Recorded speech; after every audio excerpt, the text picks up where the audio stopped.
got disappointed by every branch of government that exists. Thank you very much. Ms. Thompson? Yes, I know for a fact it was a race issue. Because you see, I live in one of the housing developments in New Orleans. And trust me, nothing happens anywhere like it happens in the project. You know, we are secluded. I mean, not secluded, but we are all, you put a bunch of us in an area together. Oh, we know where they are. You understand? We were told to leave, go to the interstate, go to the Superdome, go to the convention center. When we stepped outside, guns were pointed on us. I felt like we were being told to go outside in order to be killed. No one's gonna tell me it wasn't a race issue. Yes, it was an issue of race, because they knew one thing. When the city had pretty much been evacuated, the people that were left there mostly was black. Can I ask a question? Then was that city, state, and federal? Do you fault all the levels of government? I fault everybody. Anytime, excuse me, my 5-year-old grandbaby is sitting on the ground with her hands in the air with a beam pointed between her eyes, saying, "Mommy, am I doing it right? Because I'm scared they're going to shoot me." 5 years old, my grandbaby's going to be traumatized. Right. Was it National Guard or local police, or was it both? We was treated bad by everybody. I think this was National Guard. I'm not sure. Okay. You know, but we didn't get, and I lived across the street from a police substation. I have till yet. For anybody to knock on my door and ask could they do anything to help. Ms. Thompson, let me also ask, you noted in your testimony that your daughter ended up going to jail through this. You want to give us what did they charge her with at that? They charged her with, what is it, curfew violation. But how we got to New Orleans at 4:30 in the morning. You understand what I'm saying? We couldn't do anything then. We had 5 rooms of furniture to move, and it was 4 females. Gotcha. Thank you. Okay. Ms. Hodges? I'm sure that race has everything to do with it, as race always has everything to do with the treatment of people of color in America. The fish were evacuated and the people were left to die. The stray animals from the animal shelter, most of whom would have been euphemized, were evacuated 2 days before the storm, and the people were left to die. Buses that could have gotten out people who otherwise could not get out were left to flood, and people were left to die.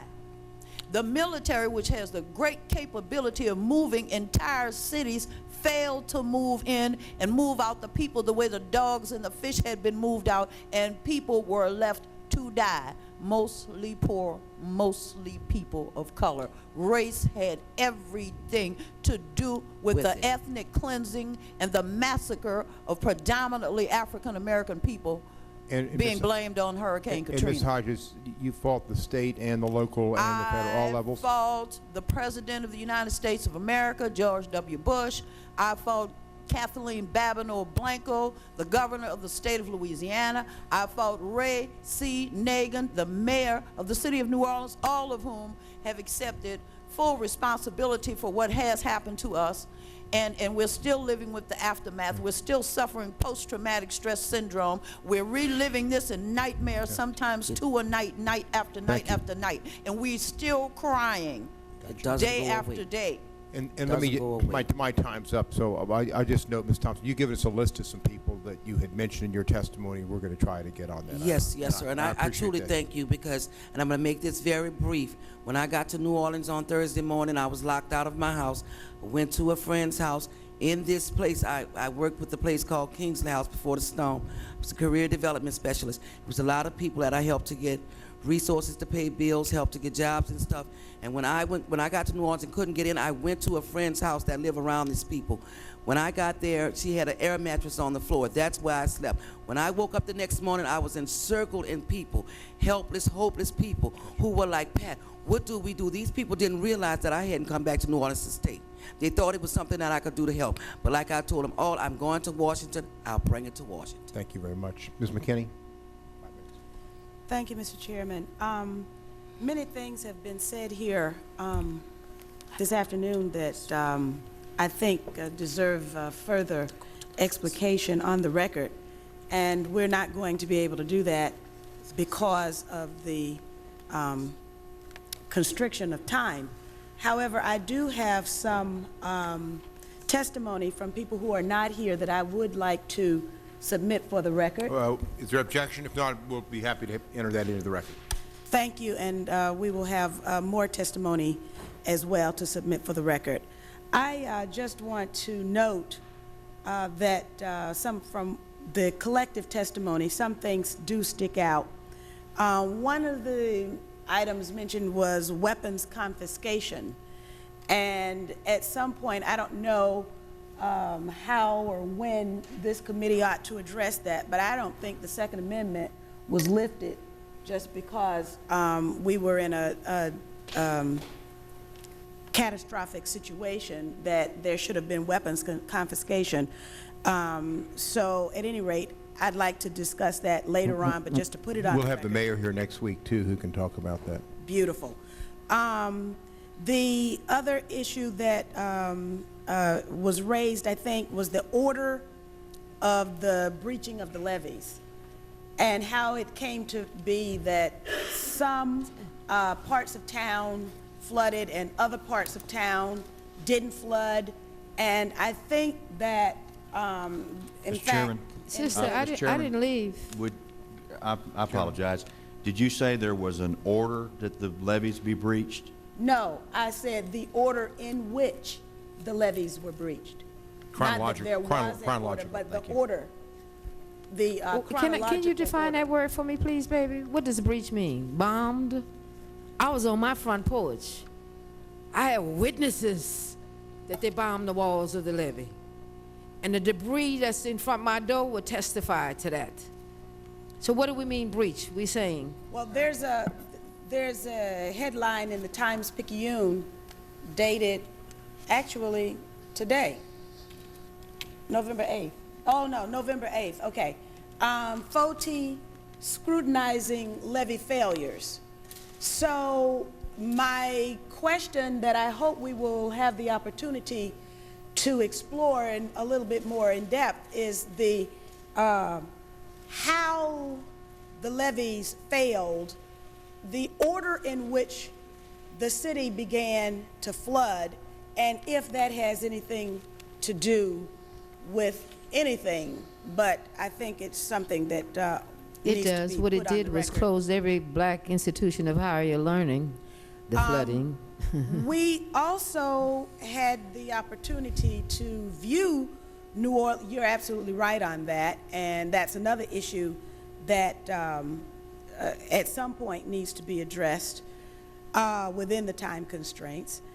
The issue of the mold and the sludge. Someone mentioned, I think it was you, Mama D, mentioned the fish. I don't know how safe it is. When we went there, I saw something everywhere, over everything. And I wouldn't want to touch that stuff. And so I don't know how safe the environment is. We need to know that. I've introduced legislation about that. But the presence of the mold and the sludge and the process of the cleanup and the thoroughness of the cleanup and the confidence that we can have in the cleanup is something that needs to be addressed. Ms. McKinney, let me just note, we will do a separate interrogation on the walls, the breach, and if Mama D has information on anything, we'll be happy to get that information as a part of that hearing. That's not the subject. I also have information. We'd be happy to get that I have before you leave interviewed today. witnesses, and I have videotape footage. Well, we'd be happy to get that before you leave today, and we'll hold a separate hearing on the history, the funding, and everything with the levies. Excellent, thank you. I have footage also, but I couldn't bring it with me. I could mail it maybe back.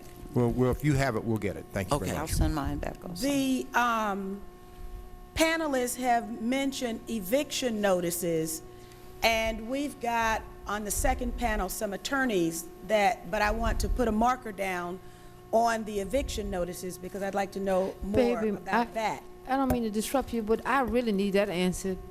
I got them at my house now. Just thank God some neighbors have allowed us to use their spaces. I got a young sister, Weenie, her real name is Winona. with 2 little boys at my house now. I got several people like that. It may be more now. We've just had, where do we put these people? She had a HUD voucher, so why is she homeless? The other issue that, another issue that has come up is the outpouring of support by faith-based organizations not listed at the Department of Homeland Security or with FEMA, but that who are still doing yeoman's work on behalf of the Katrina survivors. Now, I've asked that question before. I asked the question of our Secretary Chertoff, didn't get any answer. But I would like to know about reimbursements for our faith-based organizations that continue to help the Katrina survivors, as well as for the families who are housing Katrina survivors. It's very difficult to get information out of the FEMA people. The other issue that didn't come up yet, but that will come up, is on contracts. Because as many people here have said, I think the Congress has been very generous in allotting $62 billion thus far.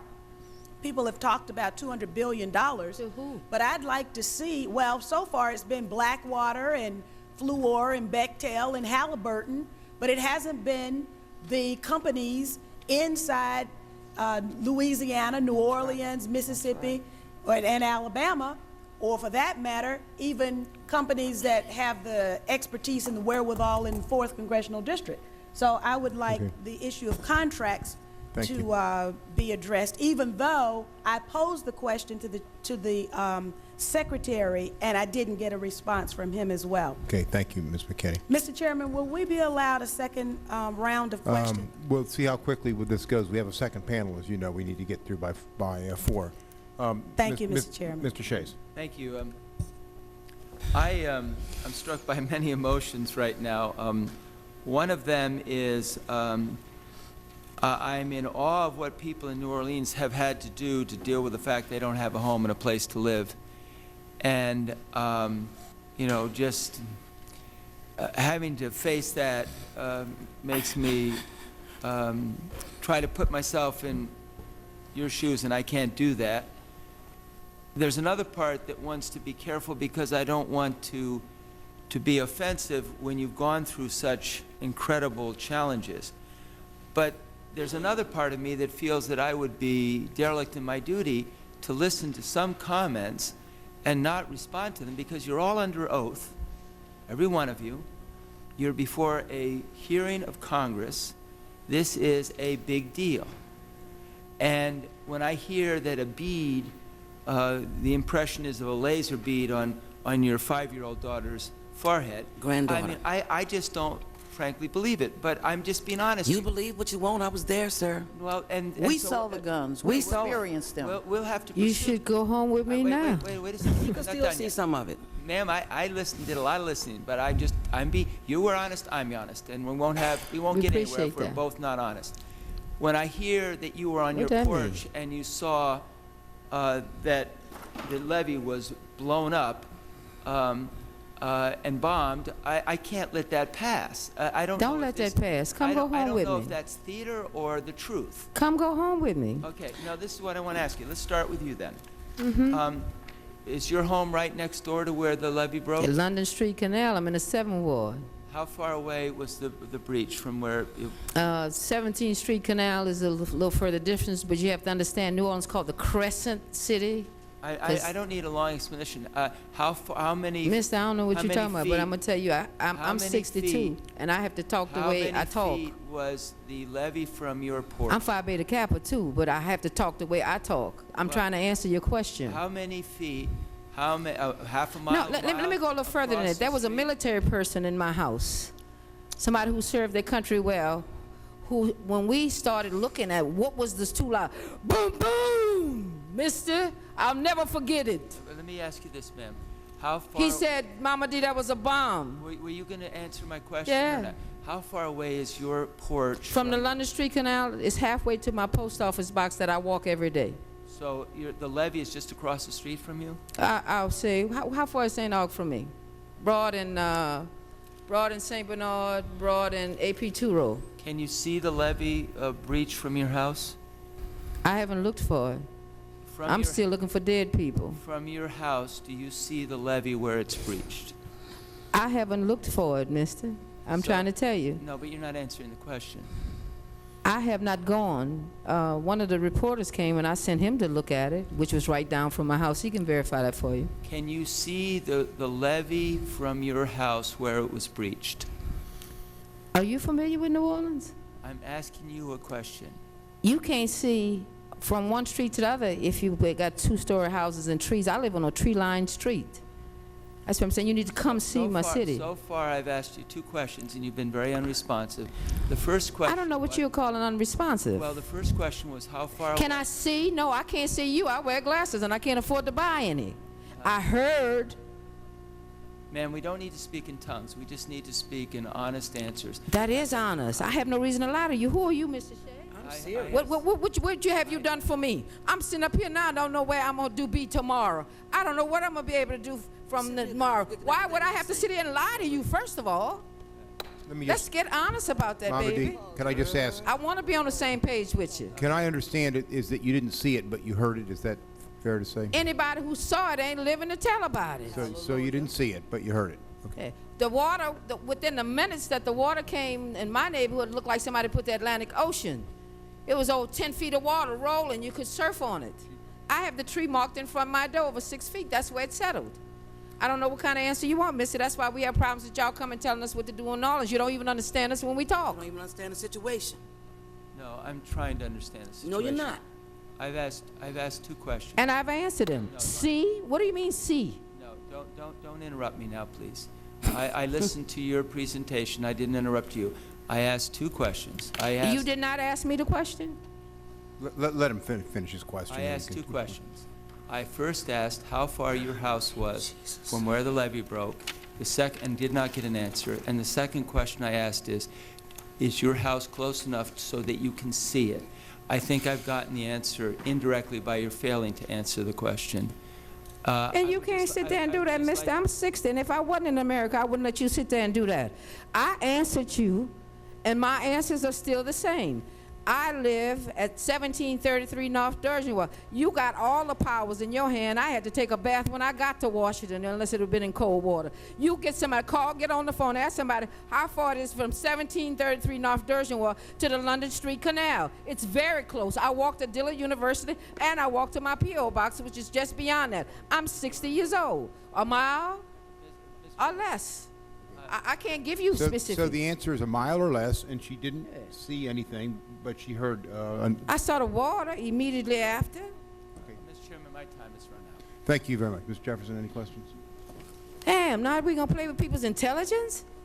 I resent being told that I'm lying about people having machine guns on us. Mr. Jefferson, and about your time. thousands of Your time. people were held at gunpoint. Let me just ask you, please, you've had plenty of opportunity to speak, and nobody's Calling impugning people anything. alive, You're all that's under. offensive.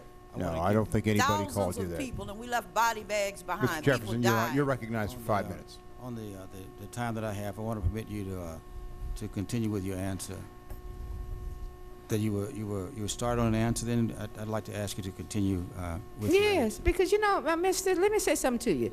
New York finest asked me with my 60-year-old gray-haired self how many tricks I turned. I got that on film. You want me to go get that television station? You know, police passed my house this Sunday. I didn't even know for sure if I was going to be here, and said, "Oh, we hear you going before Congress. Don't go up there acting stupid and embarrassing us." That's the one who dog kicked with his feet and put his feet on a brother's face that I can bring here, and he'll tell you that it happened to him. And I got 2 white witnesses that they were coming from an elderly white person's house, tarping to keep the rain out of these old people's houses. We got live stories. This isn't putting nothing in my pocket. This is not going to feed me. I've survived the worst part of this. Contrary to the sickness that a few want to keep perpetrating out here, African Americans, even in enslavement time, were 90% of the skilled labor. Go check it out. It's in books. Read it. We didn't write the books. I'm appalled that you would say for my grandchildren to be able to see that. You think we lying? Ms. Excuse Hodges? me. I'm appalled that he would suggest that my mother's lying. My mother was detained under the causeway with the same M16s and was tortured, the same threat of skin cancer, was tortured with the same germ warfare and sleep deprivation. We were within one sunrise of being consumed by maggots and flies. And I repeat, for one whole day and one whole night, special needs people, senior citizens with life-threatening illnesses, diabetics, and amputee, pregnant women. They were denied food and water. We tried to get it for them. They could not get up and fend for themselves. The military refused to give us food and water, and they used our guns to push us, used their guns to push us away from food lines. Can I just ask, whose guns? Were the National Guard? There were National Guard, there were United States Coast Guard people out there, there were state police, but it was the military, the National Guard. When we asked for food and water for these old people who could not get up and fend for themselves, we told them those people had not had food and water since the day before. They took those guns and barricaded us and pushed us away. And where did this take place and about That when was took it? place at the Interstate 10 at the causeway. All I can see every day, I wake up in this horrible, horrible concentration camp, and every time I circulate to try to help people, all I see is the sign that say causeway, causeway. I wanted to mark that spot. And how long was this after the storm? That was within 2 days after the storm. When we arrived there were people already there who said they had already been there. And not only And that- yes, I did interview people who live in the lower 9th Ward. I have been over there, and I have footage I didn't bring with me, but I'd be certainly glad to see that Trigger you got have it. It is undeveloped. I have interviewed people who live in the area. That area looks like a bomb has been dropped on it. And people say they heard an explosion that sounded like a bomb. I was there. Ms. Thompson? Mr. Shades, I want you to know that not only did they aim the gun at the five-year-old grandson, they aimed it at a 2-year-old grandson. The only reason why I used the 5-year-old granddaughter is because of her response. But I don't mean any insult, but when you walk a mile in my shoes, tell me what you believe then. The military bragged on CNN, the state police bragged on CNN about how many people they had killed, they had murdered in the streets of New Orleans. It wasn't even 3 o'clock in the afternoon. They were happy, they were bragging, they were smiling. They said, yeah, we killed 5 of them today. Where were you when CNN was showing that part of what really happened? We had to hide, Jeff. I didn't leave. We had to hide to save people. Sure enough. If we saw the police, I'm talking about them dogs that we used to, NOPD, and no disrespect to those who were sincere and honest. That's why we maintain the residency law. Our police department, if y'all seeing our police cars up here in Washington, please send them home. They went AWOL. They took the cars with them. Yeah. Our police department went into SEALs and stole Cadillacs and Corvettes. This is provable. And there are Our warrants out there, police, arrest I'm going to talk about NOPD. Our police went and looted Walmarts. It's on film. We have no reason to lie about this. You know, it's just unfortunate that other ethnics continue to come to America and get respect. And I'm at least 7 generations on the African side, and I would waste my time to come before you all. I want to ask one last question about public housing, because we keep talking about temporary housing and housing that's available. Iberville, Fisher, and Gust Uptown, the low-rise and high-rise, those are in good shape as far as I'm able to tell. The people can actually live in there. But they boarded up. The feet Hold on. is another story in Iberville. Am I right about that? those Iberville two? is dry. Wait. I think, are you speaking to me, Mr. Jefferson? Yes, ma'am. Okay, now say again.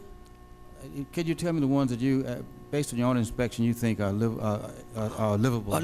Well, I'm gonna be totally honest with you. Gus is livable, Yes. and it's only because the resident council president Cynthia Wiggins, the Mr. Freddie, who's I forget what his title is, Kiwanda Cole with the site manager. Those people are fighting for those residents. You understand what I'm saying? If the city would have been run like that development, I'd have went back, because they're definitely fighting for their residents. Iberville it seems to me to be in good shape. Have you had a chance to look? I haven't had a chance to see Iberville. I've been there, I've Jeff. seen I never went, no, Iberville. baby. That's what I'm trying to tell you. I've been all over New Orleans. Iberville, I had a lawyer ask why they can't go in there. He said, I'd rent one from them down. Running back and forth is too much. There was no water at Iberville. They're putting steel to make sure the residents can't go back, baby. They're putting steel plates over the doors and the windows there. I haven't been anywhere. And the Fisher and the The Fisher, well, let me tell you what they did, something strange. This is about a month ago. They have this strange housing meeting, and they declare all public housing some kind of disaster something. This is way after the fact now, man. And then all of a sudden they start putting up these steel metal things over the doors. I mean, so you can't even get in, period, if you live there. All over all the doors and the windows of those that have never been touched. You know, this is why I'm really asking, because you know my house is used as a center. What do I do with these people when I run out of walls, windows, backyards, cars to put them in that's coming home? Thank you. That's my reason for asking the questions. And we don't care about who believes or not believes us at this point. That's my point I'm making. Serious. If we can get our people from stop being arrested for, and it's pitiful. You can go in the French Quarter and drink to 2 o'clock, but if you're caught in my neighborhood 1:45, You're going they to say jail. they're arresting people. I don't go through that. They know not to play with me with that. And guess what they're doing with these people? Everybody's getting 40 hours of community service so they can clean up. Free slave labor. Why they bring on and all these other people from places, from other countries who don't have a clue to who we are and what we're talking about, to make money. You know, we need the housing is so critical at this point, Jeff. The bad treatment, unfortunately, is not and Mr. While we own it, I am the former president of NAACP in the city of New Orleans, so I do know what racism and sickness like that is about. Thank you. Mr. Booyer. Thank you, Mr. Williams. I want to thank you for your testimony. I have one question of when did you obtain your weapons? You said that weapons were confiscated from you? That's Did you correct. get those when you went back home? I'm sorry, what was the last part of your question? They were confiscated from me at my mother's house in Uptown New Orleans. So when you went back to your house is when you got some weapons for personal protection? Some of the weapons that were confiscated belonged to my father, who's now deceased, and some were my weapons, yes, that's correct. Where you at? The reason I want to thank you for your testimony is because you did a very good job in how you wrote this. Thank you. I mean, it's your personal statement. It is exactly how it laid out and happened to you, and I know there are a lot of other things you could have added to this. I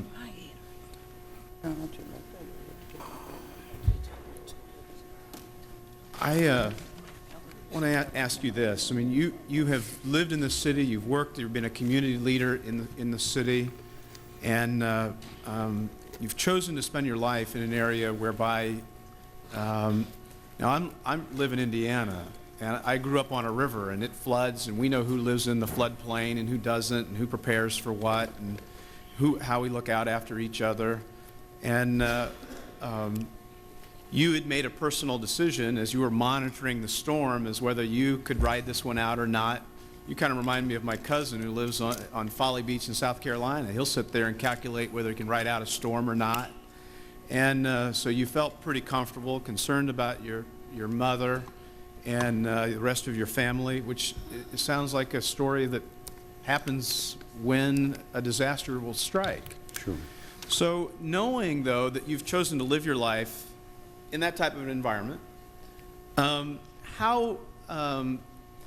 we have a responsibility, and that is as we examine these evacuation plans, we have set this out coming after September 11th. Okay, how best do we handle all of this? We turn to the localities, since the localities is the government, that which is closest to people, and the government officials then turn to the community leaders. Because we know who our neighbors are, who's disabled, who have special needs or requirements. How do we get our family and friends out upon a mandatory evacuation? And then when a mandatory evacuation is given, What do you do when people refuse? So now that you've had a lot of your own special moments where you could look back on this, how well do you feel that from the local standpoint that this evacuation plan did or did not function well? Well, I would have to say that from the, and I assume you're speaking to local government. Yes. No, obviously there was a failure there. There was a breakdown. There was not a great disaster recovery plan in place, certainly. Again, I think that the people were just, many people who were caught in New Orleans were just economically not able to help themselves. And I think that there are people, you know, there was no plan in action to take that into consideration. And probably when I look back, as we've done many hearings now, one of them was that there was actually a mock hurricane whereby they had already said the evacuation had taken place. When in fact, probably in the end, we should have not excluded that from the test and said, how do you actually evacuate a city where there are so many individuals who are socially, economically disadvantaged? Exactly. And so they talked about the buses and other ways to get people out. But how, I know my time's about to lapse, but can you help us? How do we interact better with communities around the country that we take into account people of whom are disadvantaged, socioeconomic, special needs, handicapped individuals? How do the local governments do that to make sure that their job is done? Well, I think the big step is recognition. I think in doing any sort of disaster disaster recovery plan, you certainly have to recognize what all your problems really are. And I think that unfortunately, and this is a major undertaking to try to move that many people at any one time. We've seen over many cases where the highways are very cluttered. And I don't know that we could have, obviously this is something that has to be studied. This is something that's going to take someone really coming up with a serious plan. And how do we, when you notice that the teenagers, when they were ordered to evacuate and didn't, and you said that weapons were pointed at them, at first you Yes. thought that was excessive, and now you think, looking back on it, no, that was probably the right thing to do. How do you Why would we move write the people who protocol? refuse to move? I'm just curious. No, I'm sorry. I didn't say that I felt that was the right thing for them to do. I certainly Thank don't think you. that that's the right thing to do at any time when, you know, I have teenage sons myself. Now, certainly I think that I understand the situation that the National Guard and the other police officers were in. And what with, if I can believe any of, you know, what I've heard was going on and that they were being shot at in the whole 9 yards, certainly I can understand their being very touchy at this time. Yes. No, I don't ever think that that's the right sort of thing for anyone to do, but I understand the circumstance. And what happened was those kids they'd actually left, had evacuated beforehand, were coming back to get additional clothes and that sort of thing. And certainly didn't expect to be confronted by the Army in that way. And so they were, you know, friendly with the Army. They were waving and whatnot. But at that point, the Army had made a decision to, you know, just evacuate everybody. It was going to be a mandatory evacuation at that point. All right. Thank you. Thank you very much. Mr. Miller. Thank you, Mr. Chairman. Ms. Keeler, you Oh, said... Mr. Miller, we'll start your time again. We do have some students here, as I understand, from the Close-Up Foundation, students from New Orleans, Baton Rouge, Houston, Dallas, Utah, and California. And I just want to welcome you here to our hearing. Thank you very much. Mr. Miller, start your time again. Thank you, Mr. Chair. Ms. Keeler, you said, I think in the beginning of your comments, that the mandatory evacuation should have been called for earlier. Can you give me an idea, had it been called earlier, what you think the outcome may have been in regards to evacuation out of the city? Well, if there's anything positive that comes out of this whole thing is, at least from my experience, is that studying the plan and the contraflow plan for exiting the city, For the most part, that worked. However, you have a lot of senior citizens in New Orleans who are lifelong residents who will say, I rode out Camille, I rode out Betsy, and I'm going to stay here for this. It is hard as hell trying to convince them to get up and leave. Many of the people who died as a result of this disaster were senior citizens. Going to them with, yo, this is a mandatory evacuation, you do not have a choice, you have to leave. I That's not feel what would have happened. definitely helped me to get my senior citizens out without waiting as long as I had to in order to leave. And I think that if by some miracle there was any type of evacuation plan available, it could have been put into play earlier if a mandatory evacuation had been called. Ms. Hodges? Mr. Miller, may I just say something to you, please, sir? Because I didn't leave. My picture's a little different from this. I didn't leave. I went through the storm.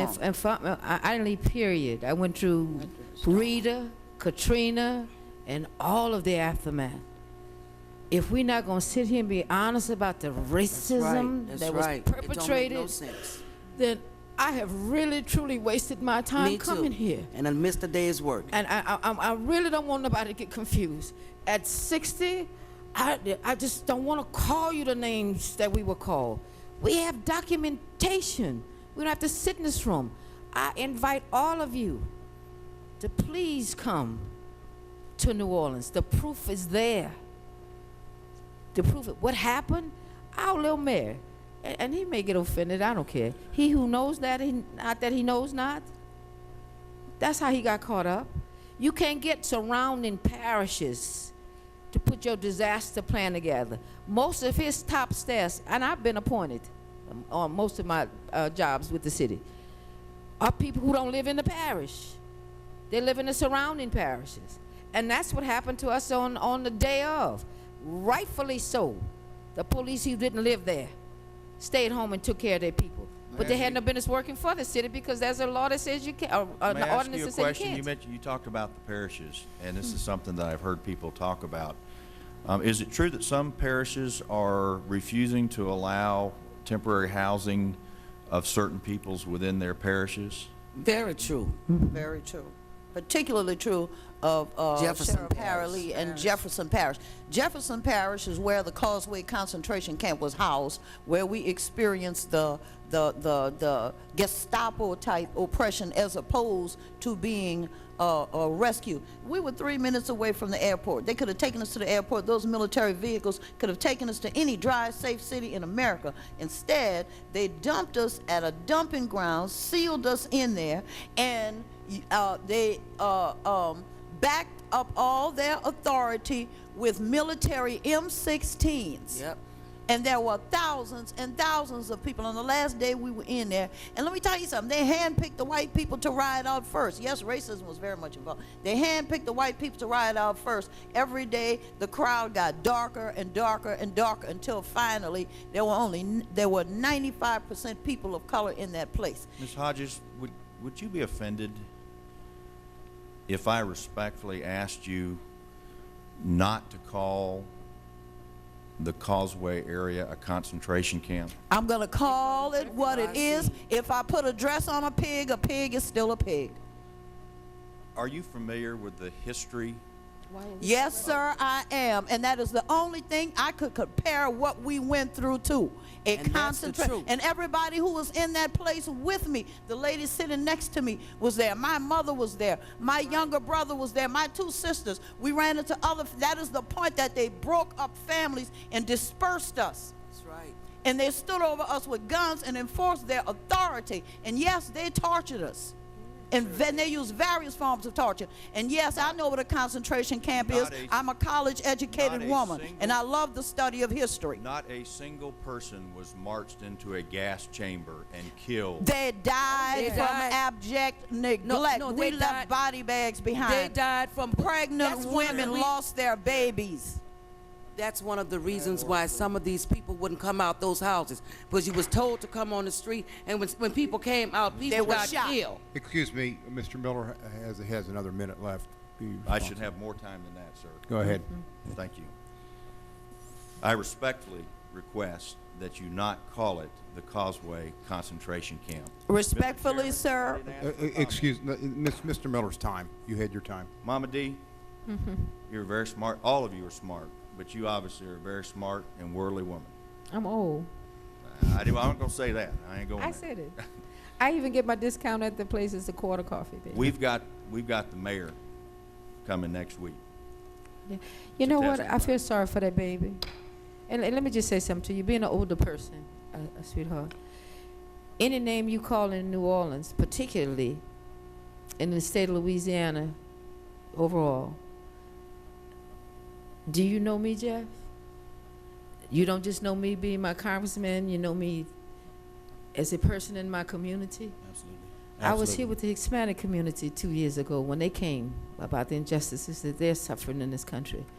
I'm always called the one that deals with the mentally ill and incarcerated. I do special things for them because I understand their plights. My problem with all of this, and I said this in September. I said, nobody is going to believe us. This is an unbelievable story.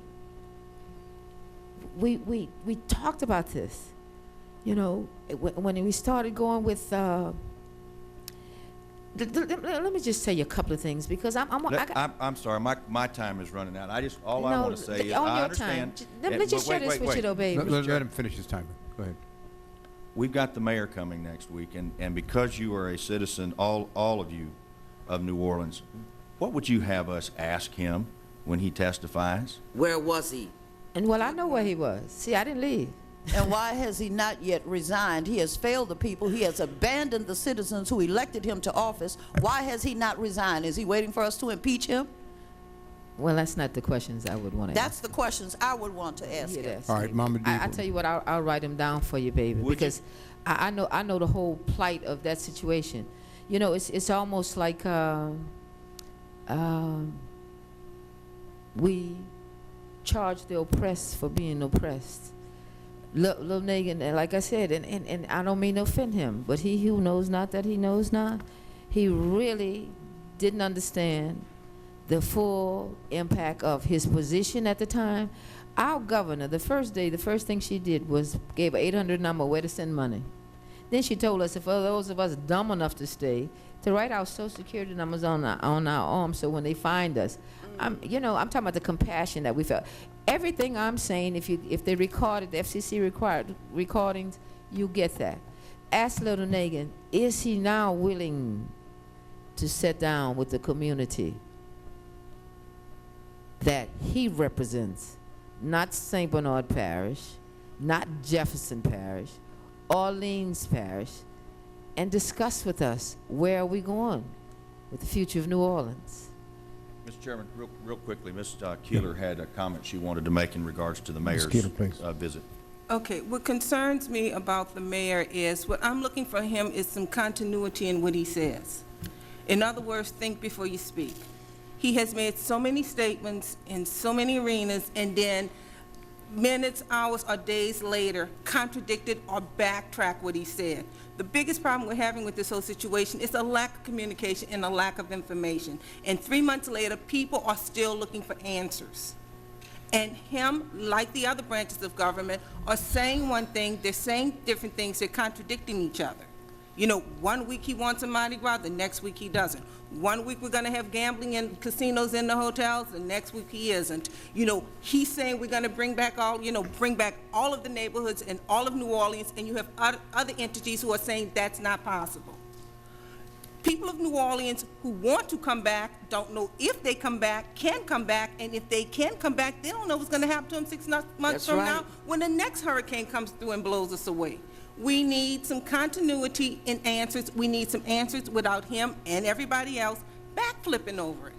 No 3 branches of government has given us any answer on any Anything. question. The 3 of them. That's a good place to end. Thank you very much. Why don't we do, Mr. Shays, give you one more question. Ms. McKay, if you want one more question, I'll give it to you. Mr. Williamson, if you would tell me, were any government entities or nonprofit organizations helpful to you in any way?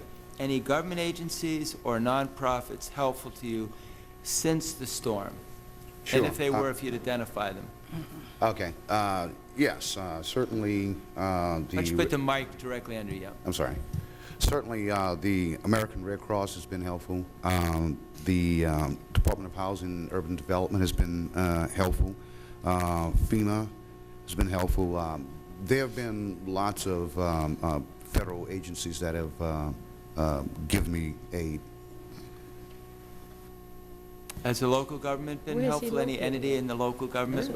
I think there are organizations such as, I believe they're called Strong Families, is an organization here that's been helpful. Again, one of the biggest things has You stay been here. that most of this has been rather chaotic. So help has been there. It's been sporadic. It's been unorganized. But certainly, I think there's been a great effort at offering help. Thank you. Ms. Keeley, just go down. With me, the American Red Cross in Florida, it was not consistent in Louisiana, Texas, Arkansas, and the other places I went to because they gave different things. But the American Red Cross in Florida was able to answer my questions, give me help, and give me direction. Ms. Thompson, is any government agency or Yes, nonprofit yes, I was helped, but I was helped in Texas. by the state of Texas? Yes, and mainly just the kind people in the state of Texas is how I got help, because how I did to get my house, the center, the center where I was, one of the ladies that was helping us, husband had some real estate. This man came around and put us all in his truck and rode us around to houses and gave us keys even before we got the vouchers. You understand? It was mainly the people that helped me and my family. Gotcha. Thank you. Ms. Hodges? I would like to, first of all, thank the people of America who did demonstrate an outpouring of compassion and care and concern and even love. There were people who wanted to give and wanted to help, but I remember this one lady, she said, I have nothing to give. But I said to her, you offer your love, and that's sufficient. But FEMA has created a nightmare inside of a nightmare for some people. I had a few people to call me and ask me to please help. I know right now of a 70-year-old man in New Orleans who is a diabetic and a veteran. And FEMA, a tree fell on this man's house, and FEMA said he has no damage, and they have not given him Let me ask you, zip. though, before we end here, was there any government agency or nonprofit that was helpful? Not helpful. FEMA's taken a lot of hits from this committee, but is there any group? They deserve it. Deserve more. Yeah, and they got it big time. But the question I'm asking is, any government agency that has proved helpful? Well, I'm not really understanding helpful on a scale from 1 to 10. I mean, is it helpful that I got help after they have given me the worst case of high blood pressure that I've ever had in my life, and I've not suffered with high blood Red pressure Cross, before this situation? Do you want to hear my answer? Now, I'm not even sure what help is in this situation, because FEMA have been they have been hostile. Sure You get have. them on the phone, they will argue with you, they ask you a question, you answer their question, they will argue with you, and when they send you a copy of your application back, they have put things on your application that you don't even recognize that do not apply to you. They interpret your answers, and they indicate the answers they want on your application, which are guaranteed to tie you up so that if you get any help at all, it would not be soon forthcoming. Any government agency that's been helpful to you or nonprofit organization? You know, I'll tell you who has been helpful to me. The Corinthian Church in Cincinnati, the Corinthian Baptist Church, because it is from there that I got the strength to withstand the foolishness of FEMA, because what FEMA do to people, you know, is criminal. Like I said, after they have ruined my health, then they throw a few dollars at me. Is that really help? When now I need to pay to see a doctor, I don't have medical insurance. I told them I have medical needs. They send me a letter back telling me that they deny my medical needs on the one hand, but fill out some papers saying I don't have health insurance. They're not forthcoming with any medical assistance that I need, and throwing a few dollars at me after they have driven my health to a very bad state, no, I don't consider that help at all. Let me just finish up with Ms. You know, by the grace of God, a female man returned the other day to Washington. I believe he was from here. You need to come see our space that we're using in my community. FEMA has come and had lunch with us, one person. I don't even know what FEMA's about because I'm not from that era. Let's get FEMA out of it because it's any other government. We're just trying to know. I'm what, trying to what share part with is you. working. Red Cross has. A Red lady Cross saw can me help. on a CNN show. Churches have been helpful. She drove all the way from wherever she's from in the state of Washington, and she brought us to Red Cross's attention. Right. The FEMA man has told me about the mobile unit that we're trying to get them to put the mobile unit on the lot so that people won't have to go across the city without bus services. I'm trying to tell you that my space is used as a center for anybody who comes to New Orleans. We feed, we house, we tarp houses, we gut, we are cleaning out. I have 2 big chairs. If you were there, because your hair gray is mine, you would have a chair in front of your door when you come home. Your front porch is totally clean. Your yard is clean. All we're doing is waiting for those, and it's only 2 in my neighborhood, that have not come back home and cleaned their space. Mildew and mold, we have to look out for when there is no hurricane, y'all. We live in a swamp. Yeah, all of the agents. Our problem with all of them is that my problem with FEMA is what I'm understanding is their restrictions. We ain't asking FEMA to do it, nor the city. We're going to do the stuff, and we're being told, if you put it out here, the city's going to fine you. If you do it there, FEMA's going to have something to say about it. We just need folk, really, for those of us who want to roll up our sleeves and return New Orleans to New Orleans, Thank you. to get out our way. Thank you. Yeah. Ms. And they are McKinney. also taking people's names off of the list and not contacting them. Thank you. Sweeney, you want to end up with the last question here? Thank you, Mr. Chairman. And my question only requires a yes or no answer. And the question is, do you have confidence in the number of dead that is being reported by the authorities? No. Thank you.